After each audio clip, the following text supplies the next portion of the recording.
Good evening everyone. हमारा शल्य चालू है।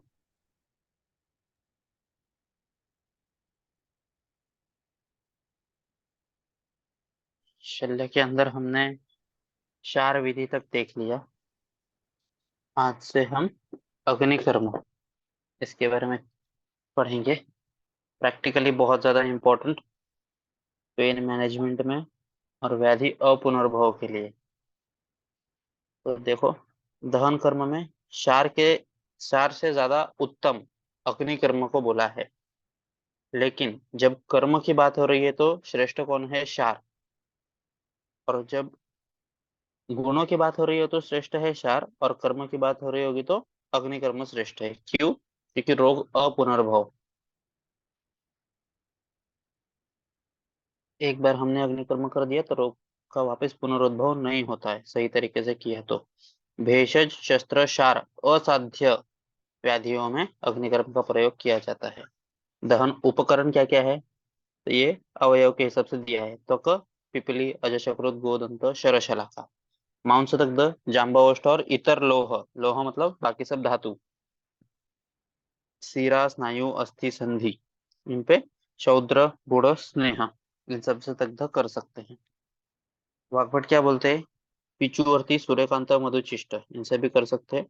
दहन योग्य ऋतु कौन सा है? शरद और ग्रीष्म व्यतिरिक्त सर्व ऋतु दहन योग्य ऋतु है। दोनों उष्ण ऋतु है, पित्त का संबंध है, इसीलिए वहां पे नहीं करना है अग्निकर्म। लेकिन अभी सुवर्ण शलाका और बाकी सब सेफ्टी प्रिकॉशंस लेके हम कर सकते हैं। अरह, अत्युग्र रुजा। अत्युग्र रुजे दहेत। अर्ह कौन है? अति उग्र रुझान रहेगा तो अग्निकर्म करना है। कठिन सुप्त मांस, अंतर्वृद्धि, अधिमंथ, वर्तम रोग, इन सब पे अग्निकर्म करना है। अनअर्ह, अंतशोणित, यहाँ पे अंदर ब्लड है, भिन्न कोष्ठ है, अनुद्रुत शल्य, जहाँ पे अंदर शल्य है, और अनेक व्रण पीड़ित, यहाँ पे नहीं करना। काश्यप ने क्या बोला है? सिरा, स्नायु, अस्थि, संधि, यहाँ पे नहीं करना है। सिरा, स्नायु, अस्थि, संधि, यहाँ पे नहीं करना है काश्यप ने बोला। पूर्व कर्म, सब व्याधियों में पिच्छिल अन्न सेवन। तो ये सब पीछे का क्वेश्चन है। ये वागु सेवन कहाँ पे आया है? पिच्छिल अन्न सेवन कहाँ पे आया है? किस कर्म के पहले? शेरावेद हमने देखा था, तो वहां पे यवागु का सेवन करने के लिए बोला था। यहाँ पे पिच्छिल अन्न का सेवन करना है अग्नि कर्म से पहले। अश्मरी, भगंदर, अर्श, मुख रोग, अभुक्त।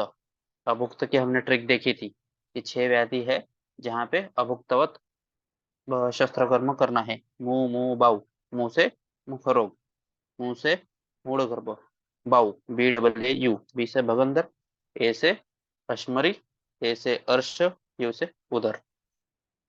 फिर इसके बाद द्विविध अग्निकर्म है, त्वक दग्ध और मांस दग्ध। प्रैक्टिकली दहन विशेष चार है, तो ये सब अच्छे से याद रखो कि दहन उपकरण क्या क्या है, दहन विशेष क्या है, दग्ध के प्रकार क्या है। भले ऐसे अलग अलग क्वेश्चन आ सकते हैं। तो दहन विशेष ये सुश्रुत ने चार टाइप के बोले हैं शेप के हिसाब से। वलय बिंदु विलेखा प्रतिसारण, वलय बिंदु लेखा प्रतिसारण, वलय बिंदु रेखा प्रतिसारण। तो इसको बार बार बोलना, याद रखना है, वलय बिंदु रेखा प्रतिसारण। अष्टांग संग्रह ने सात बोले हैं, ये चार, उसके साथ अर्धचंद्र, स्वस्तिक, अष्टापद, सब शेपी है। अर्धचंद्र, आधा चंद्र, स्वस्तिक, उसमें चार लाइन आ गए तो स्वस्तिक हो जाएगा, आठ लाइन आ गए तो अष्टापद हो जाएगा। दहन के लक्षण सुश्रुत और अष्टांग संग्रह होने वाला है। त्वक, अब इसमें से भी पीछे का क्वेश्चन आता है कुछ भी। शब्द प्रादुर्भाव, ये किस गत दग्ध का लक्षण है? तो शब्द प्रादुर्भाव त्वकगत। इमेजिन करते रहना है सबको कि त्वक पे, स्किन पे अगर हमने गर्म लोह शलाका वगैरह करके लगाया तो कैसे शब्द पर चट से आवाज आता है। दुर्गंध, चमड़ी जलेगी तो दुर्गंध आएगा, और त्वक संकोच, जलाने के बाद वो चमड़ी पास में आ जाएगी, त्वक संकोच। अष्टांग संग्रह ने उसके साथ क्या बोला है? कपोत वर्णता। कपोत वर्णता सुश्रुत ने मांस दग्ध में बोला। अगर अंदर के मसल तक दग्ध हो गया तो क्या क्या होगा, इमेजिन करो। मांस दग्ध के तो कपोत वर्णता, अल्पशोथ, अल्प वेदना, शुष्क संकुचित व्रण। और अष्टांग संग्रह ने बोला लसिका स्त्राव।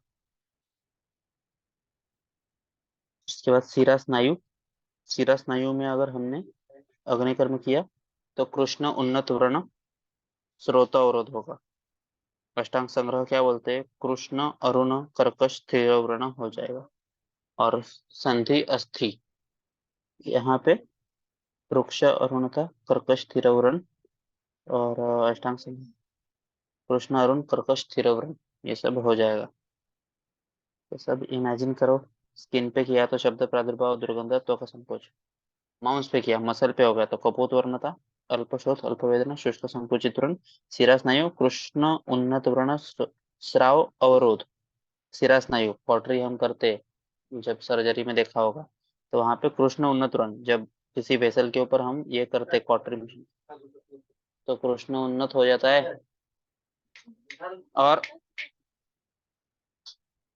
और संधि अस्थि पे करेंगे तो रुक्ष अरुण और कर्कश स्थिर हो जाएगा।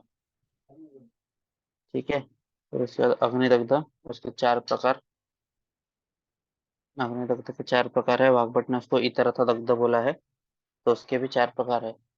प्लुष्टदग्ध, दुर्दग्ध, सम्यक दग्ध और अतिदग्ध।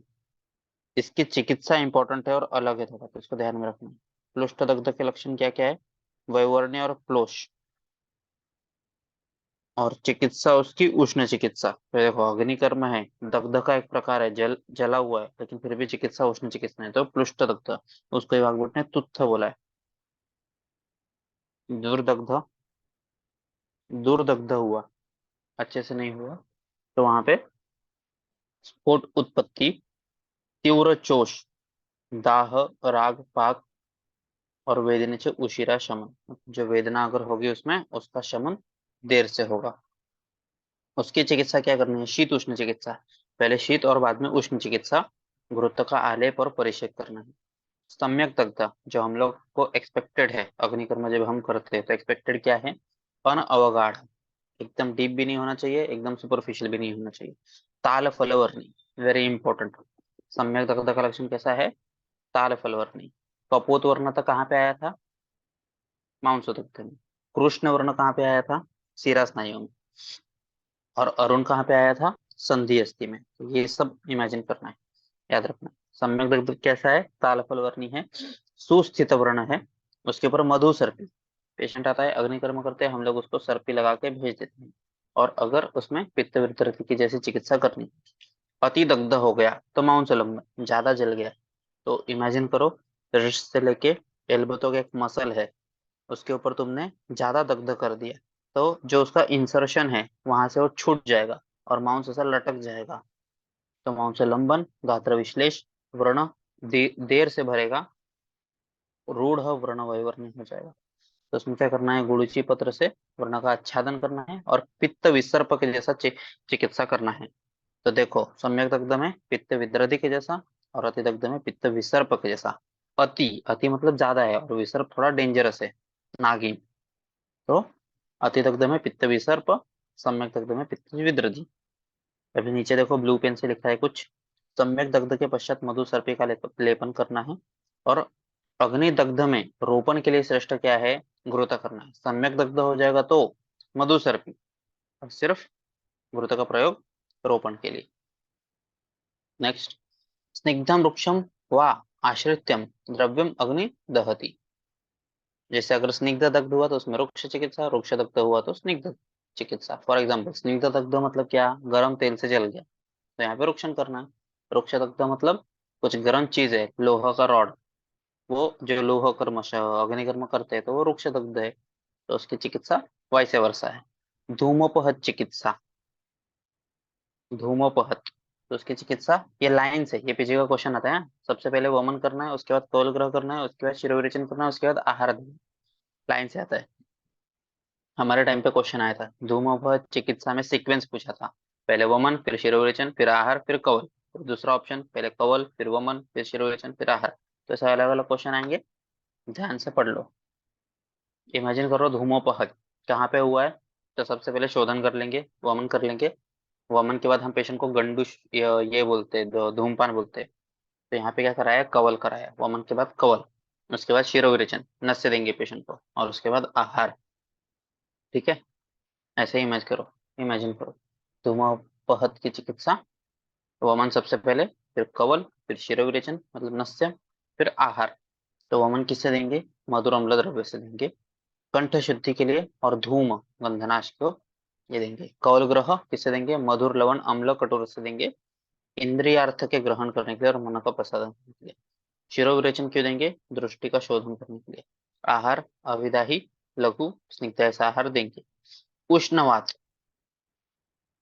और यह आतप दग्ध रहेगा तो उसमें शीत उपचार करेंगे।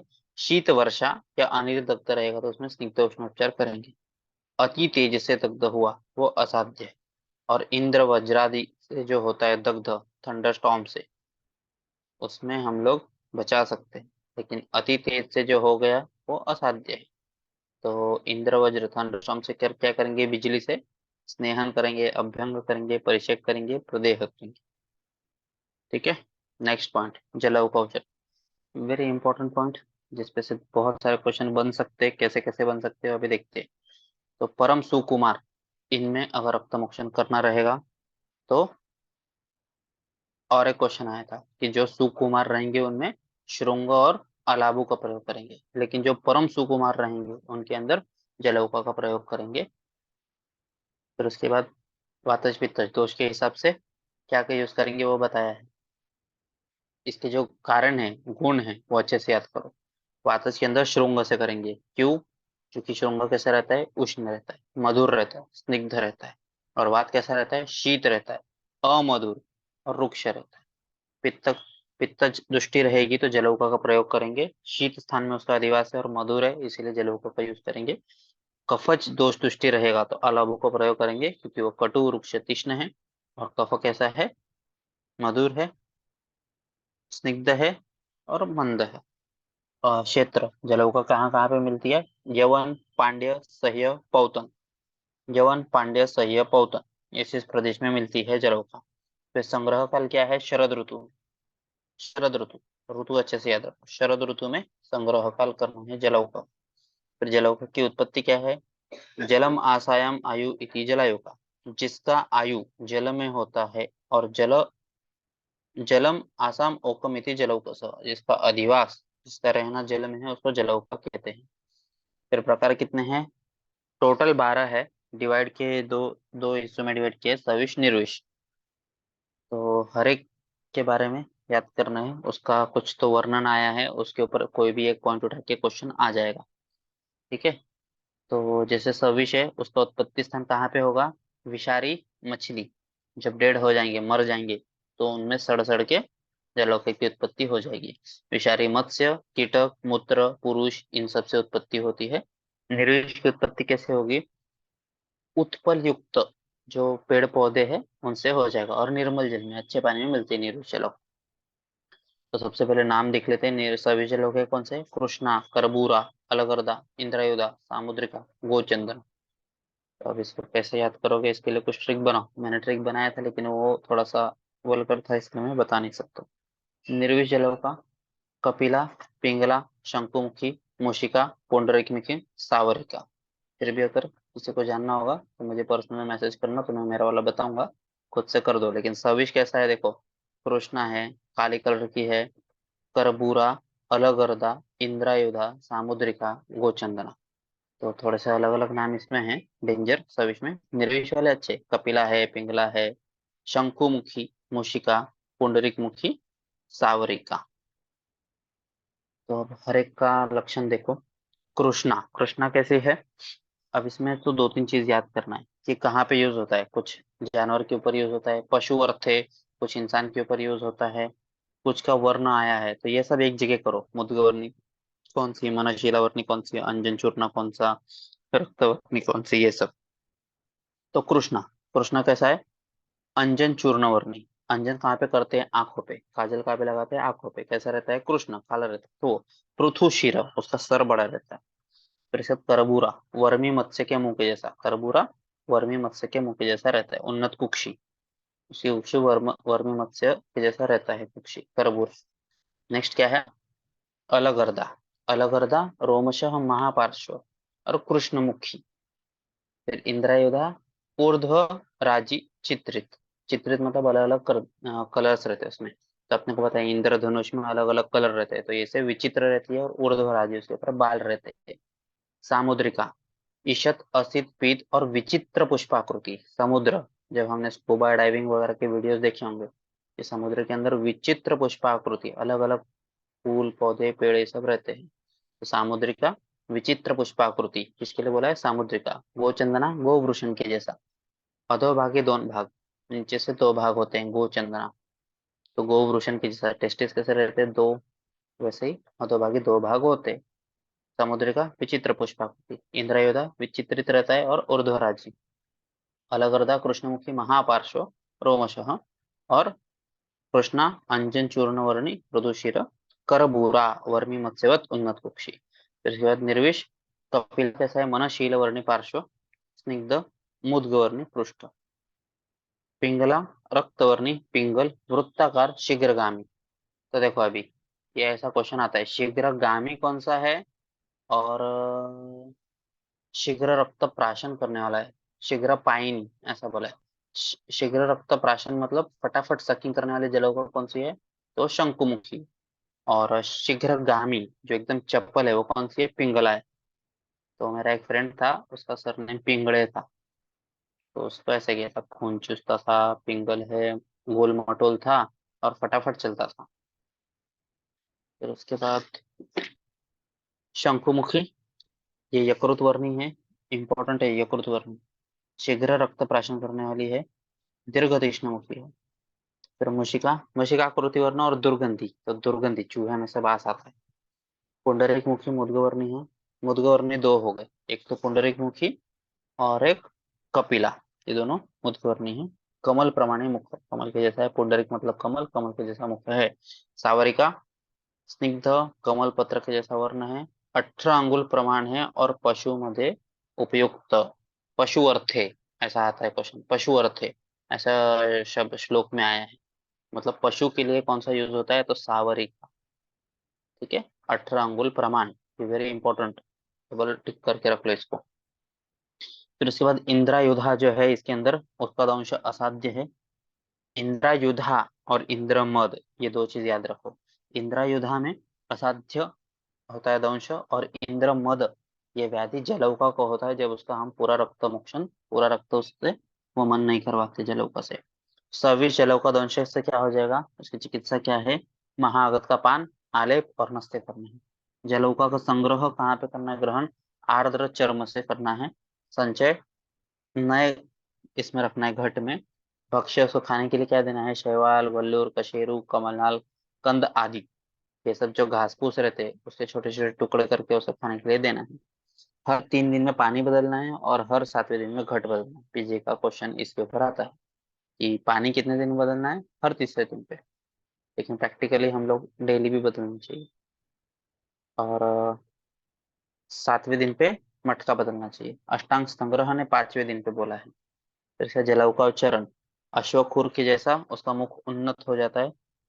स्कंद व्यवस्थित, चिकटली जलो। तो इसे हमको समझना है कि सही से लग गई है। सबने देखा होगा, नहीं देखा होगा तो फोटो डाल देंगे ग्रुप में, या जिसी के पास होगा वो ग्रुप में डाल दो। फिर उसके बाद आर्द्र वस्त्र से उसका आच्छादन करना है। ये मैंने नोटिस किया है, पहले मैं कभी कभी उसके ऊपर गीला कपड़ा नहीं रखता था, लेकिन गीला कपड़ा रखने के बाद वो ये सकिंग अच्छे से करता है जलाव का। फिर डालना चाहिए। शुद्ध रक्त प्राशन के लक्षण क्या है? वहां पे तोद और कंडू हो, तोद और कंडू होगा। जलाव का निकालने के लिए हम उसके मुख के ऊपर सेंधव चूर्ण डाल सकते हैं।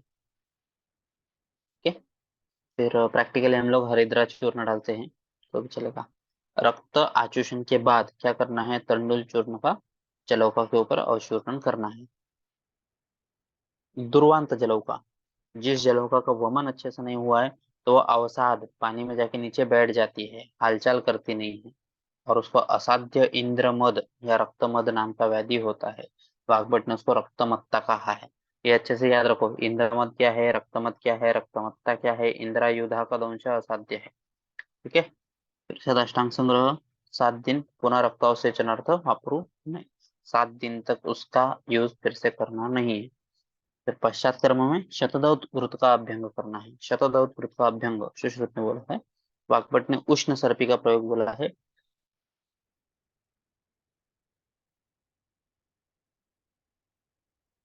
पिछू धारण और व्रण के ऊपर मदद से घर्षण करना है। फिर उसके बाद रक्त विस्त्रावन, सिरावेद, ये भी प्रैक्टिकली हम लोग बहुत यूज कर सकते हैं, ओपीडी में प्रैक्टिकली यूज कर सकते हैं।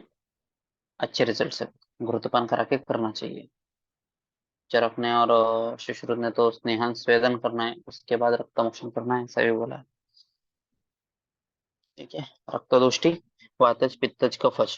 तो अगर रक्त दोष रहता, जो सबको ऐसा लगता है कि रक्त चौथा दोष है, तो वो भी दूसरे को दूषित करना चाहिए था, पर ऐसा नहीं होता है। रक्त तो खुद दूषित होता है वात पित्त कफ से। रक्त बहुत ज्यादा इंपॉर्टेंट है सर्जरी में, इसीलिए उसको चौथे दोष जितना इंपॉर्टेंस दिया है, पर चौथा दोष है ऐसा माना नहीं है। तो रक्त दृष्टि वात पित्त कफ इन तीनों से हो जाती है। उसके लक्षण क्या है? अगर वात दृष्टि दूषित रक्त रहेगा तो तनु है शीघ्रगामी, जब हम ब्लड लेटिंग करेंगे तो एकदम फास्ट फ्लो होगा, पतला रहेगा, अस्कंदी, क्लॉट नहीं होगा जल्दी। पित्तज है वो श्याव रहेगा, विस्र रहेगा और अस्कंदी। तो अस्कंदी वात और पित्त में आया है। क्वेश्चन आएगा अस्कंदी किसका गुण है? वातज, पित्तज, कफज, सन्निपातज, या last option A and B. तो ए एंड बी, अस्कंदी वातज और पित्तज है। कफज कैसा है? गैरिकोदक के जैसा है, मांसपेशी प्रभा है, चीरस्त्रावी, बहुत देर तक धीरे धीरे बिल्डिंग होते रहता है। जो सन्निपाती है वो कांजिका। तो ये जो अलग वर्ड्स है वो सब याद कर लो, कांजिका कौन सा है, मांसपेशी प्रभा कौन सा है, गैरिकोदक के जैसा कौन सा है। अविस्त्राव्य, कहाँ कहाँ पे रक्तमोक्षण करना नहीं है? सर्वांग शोथ में, क्षीण व्यक्ति में, जो अम्ल सेवन करता है, पांडु रोग में और अर्श में। उदर में भी नहीं करना है, शोथ शोष में भी नहीं करना, और गर्भिणी शोथ में भी नहीं करना। काल, वर्षा ऋतु में अगर करना होगा तो निरभ्र काल में, बादल नहीं होंगे तब करना है। ग्रीष्म में शीतकाल में, मतलब शाम को अपराह्न में, और हेमंत में मध्याह्न में। सम्यक योग क्या है उसका? लाघवम, वेदना शांति, व्याधि नाश, शरीर में हल्कापन। ये बहुत अच्छा रिजल्ट है इसके। जो अभी विद्या कर्म करते हैं वो भी उसमें से थोड़ा रक्त मोशन हो गया तो भी चलता है, लेकिन सीरावेद किया ना, पेशेंट आएगा शिरोशूल शिरोशूल हो रहा है, तो जुगुलर वेन से या हाथ में से किधर भी पेन हो रहा है, हाथ विश्वाची रुद्रसी, कोई भी पेन, वात रक्त उसमें किया रक्त मोक्षण, तो तात्काल उसी समय पे वो वेदना शांति बोलता है। कभी कभी तो व्याधि नाश भी हो जाता है। पश्चात कर्म लघु स्निग्ध अम्ल भोजन, रक्त मोक्षण करने के बाद उसको लघु भोजन, स्निग्ध और अम्ल भोजन देना है। रक्त अतिस्त्राव प्रतिबंध के चार उपाय बोले हैं: संधान, स्कंदन, पाचन, दहन। संधान किससे करना है, इसके ऊपर क्वेश्चन आता है कि कषाय द्रव्य का प्रयोग रक्तस्राव प्रतिबंध करने के लिए कौन से प्रकार में आता है? तो संधान। स्कंदन के लिए शीत द्रव्य का प्रयोग, पाचन के लिए भस्म, और दहन के लिए शिरा संकोच। फिर इसके बाद रक्त स्कंदन नहीं हुआ तो संधान करना है। सबसे पहले क्या करना है? ये भी तो सीक्वेंस है इसका, पहले संधान करना है, फिर पाचन करना है, फिर दहन करना है। तो संधान से भी नहीं हुआ तो पाचन, और पाचन से भी नहीं हुआ तो फिर दहन, अग्निकर्म करना है। प्रकार दो टाइप के हैं सिरावेद के। जो सशस्त्र है वो है प्रच्छान और सिरावेद। भावप्रकाश ने पांच बोले हैं सिरावेद के प्रकार: जलौका, प्रच्छान, सिरावेद, श्रृंग जलौका, अलाबु। तो मेनली ब्रॉडली क्लासिफाई करने गए तो रक्त मोक्षण के दो प्रकार, सशस्त्र और अशस्त्र। सशस्त्र के अंदर दो है, प्रच्छान और सिरावेद, और अशस्त्र के अंदर श्रृंग जलौका, अलाहु। तो जलऊ का जो है, अब ये कितना शोणित दृष्टि रहेगा तो क्या यूज करना है, और उसका शुद्धि स्थान कितना है तो याद होना चाहिए। पेशेंट आएगा बोलेगा कि डॉक्टर ये मेरा तो एक इस पॉइंट पे दुख रहा है, लेकिन वहां से अगर हमने 2-3 अंगुल भी दूर लगा दिया, तो पेशेंट बोलता है दुख यहाँ पे रहा है, आपने थोड़ा दूर लगा दिया। तो अपने को पता होना चाहिए कि एक हस्त प्रमाण तक वो काम करती है। ठीक है, तो याद रखो। जलऊ का, जलऊ का शोणित दृष्टि अवगाढ़ रहेगा, थोड़ा डीप रहेगा तो यूज करना है। और एक हस्त प्रमाण, यहाँ तक उसका काम कार्यकारी क्षेत्र है। फिर उसके बाद प्रच्छान, पिंडित शोणित दृष्टि रहेगा तो यूज करना है, 1 अंगुल तक उसका स्थान रहता है। सिरावेद शरीर व्याप्त पूरे बॉडी में संप्राप्ति रहेगी तो सिरावेद करना है। और सर्वांग शोधन होता है। श्रृंग त्वचा स्थित, अलाबु त्वचा स्थित, श्रृंग 10 अंगुल, अलाबु 12 अंगुल। ध्यान से जरा पढ़ लो। फिर नीचे एक ब्लू पेन से लिखा है कि सिरावेद का परिहार काल, तब सिरावेद करने के बाद पथ्य कितने दिन तक पालन करना चाहिए? 1 महीने तक।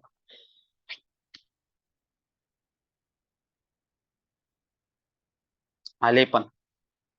आलेप जो आयुर्वेद के वैशिष्ट्य है। एक सर है जो सिर्फ लेप के ऊपर प्रैक्टिस करते हैं, फेमस है, गुजरात में है। तो लेप के ऊपर है उनकी प्रैक्टिस। लेप के बारे में क्या बोला है? आलेप आद्य उपक्रम सर्व शोफानाम। सब शोफ के ऊपर आद्य उपक्रम क्या है? आलेप। तो ऐसा क्वेश्चन है, डैश डैश आद्य उपक्रम सर्व शोफानाम। तो आलेप। प्रधानतम क्या है? आलेप। कि अविदग्ध शोफ में भी इसका यूज कर सकते हैं, जिसमें विदाह नहीं हुआ है उसमें। प्रधान बंध। ढयन क्या बोलते हैं? आशु पीड़ा हरत्वात् प्रधानतम। फटाफट। आशु पीड़ा हरत्वात् प्रधानतम। इसीलिए आलेप का प्रशस्ति है। प्रतिलोम दिशा में आलेपन करना है, मतलब रोमकूप में प्रवेश हो जाएगा उसका, स्वेदवाही शिरा में उसके वीर्य का प्रवेश हो जाएगा। प्रकार कितने हैं? 3 हैं। प्रलेप, प्रदेह, आलेप। तो इसमें से इसके ऊपर भी क्वेश्चन बनता है, प्रकार कितने हैं, ये पहला क्वेश्चन। उसके बाद प्रलेप कैसा रहता है? शीत तनु अविशोषी। शीत रहता है, ठंडा रहता है। तनु मतलब पतला रहता है, और अविशोषी, शोषण नहीं होता उसका। प्रदेह कैसा है? उष्ण या शीत, दोनों हो सकता है। बहल थोड़ा मोटा होता है, और अविशोषी, ये भी वात कफज कंडीशन में यूज होता है। आलेप या मध्यम, आलेप मध्यमा, और रक्त पित्त में यूज होता है। ठीक है। फिर व्रण के ठिकान पे कल्क का लेप कर सकते हैं, उसको निरुद्धालेपन बोलते हैं। व्रण के ऊपर जो कल्क का लेप करते हैं उसको निरुद्धालेपन बोलते हैं। स्नेह का प्रमाण कितना है लेप के अंदर? वातज में 1/4, पित्तज में 1/6, और कफ में 1/8। अपने को पता है वात ज्यादा ड्राई रहता है, इसलिए 1/4 ये सबसे ज्यादा है। उसके बाद 1/6, और उसके बाद 1/8। ऐसे ऐसे यूज करना है हमको स्नेह। लेप का जाड़ापन कितना होना चाहिए? आर्द्र माहिष चर्मोत्सेद, भैंस के चमड़े के जितने, सुश्रुत बोलते हैं। और चरक क्या बोलते हैं? त्रिभाग अंगुष्ठ, अंगुष्ठ का 1/3। काल, दिवसा, रात्रि रहनी। लेप करना है तो दिन में करो, रात को मत करो। शारंगधर ने 2 प्रकार बोले हैं, आर्द्र या शुष्क। और 3 प्रकार बोले शारंगधर ने, दोषग्न, विषग्न, वर्ण। आर्द्र व्याधिहर है, शुष्क है, क्षयविनाशक है। पेशेंट को हम लोग फेस पैक लगाने के लिए बोलते हैं, कोई भी लेप लगाने के लिए बोलते हैं, तो हमको बोलना जरूरी है, सूखने से पहले निकाल लो। जब लेप लगाओगे, फैन बंद होना चाहिए, खिड़कियां बंद होनी चाहिए। तो जब तक आर्द्र रहेगा तो व्याधि हर करेगा, शुष्क हो जाएगा तो छवि का नाश करेगा। दोषग्न, विषग्न, वर्ण। दोषग्न 1/4 अंगुल जाड़ होना चाहिए। विषग्न लेप 1/3 अंगुल मोटा होना चाहिए, और वर्ण आधा अंगुल मोटा होना चाहिए। सबसे ज्यादा क्या है? आधा अंगुल। तो अपने को सबको वर्ण यही कर्म अपेक्षित है ज्यादा लेप से। वर्ण तो इसका सबसे मोटा आधा अंगुल, बस 1/2, 1/3, 1/4, तो शग्न विषग्न वर्ण, इसे बोल के याद कर। यहीं पे रुकते हैं, बंद से चालू करेंगे कल।